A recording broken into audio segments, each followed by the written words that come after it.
Hurricane Milton has some Floridians more nervous than a cat in Springfield, Ohio. The last time a major hurricane has made landfall in the Tampa area was in 1921, and they said back then that waves were breaking in the streets of Ybor City. Our bureaucrats have taken our run of good luck for granted. They assumed it was going to last forever, and they built in areas where they shouldn't. Places like this. Wetlands should be conservation areas, not credits.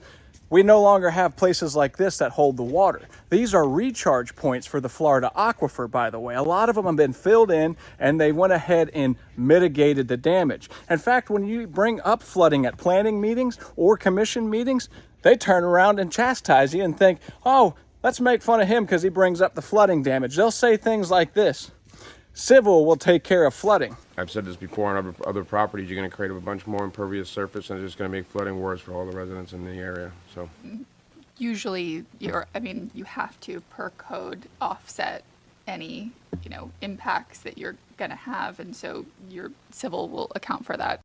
Well, if civil's able to take care of flooding, how come Bayshore floods? How come the streets of St. Peter flooding? How come Ruskin's flooding? If civil is so great at handling flooding, our areas wouldn't be flooding.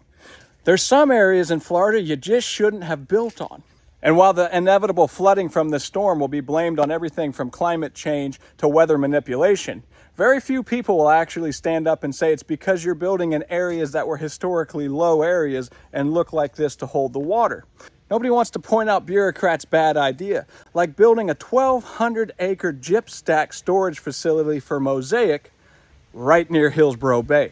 How about the gypstack that's right on the shores of Hillsborough Bay? What happens when that gets damaged? Then you're going to have a fish kill like never seen before in Hillsborough Bay, and it'll get blamed on the storm, but it won't be blamed on what actually happened. They shouldn't have put a radioactive gypstack on the shore. Welcome to the Alafia River. The Alafia River has been polluted by Mosaic for years. In fact, right now, they're probably dumping their waste into the rivers as we speak, all up and down the coast. That's why crackers don't like Mosaic, because Mosaic has been polluting crackers since they've been doing business under the name of Gardenet.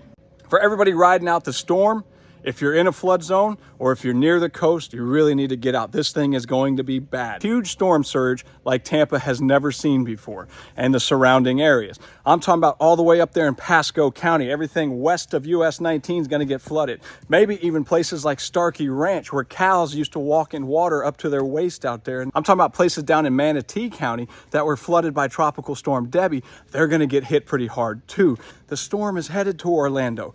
Get out of its path. Go north as far as you can, up to Alaska. Maybe don't come back. Just kidding. I'm just kidding. I'm Matt the Welder. God bless Florida, and I'm praying for you and your family's safety, even if you don't like me, because this is going to be a bad storm.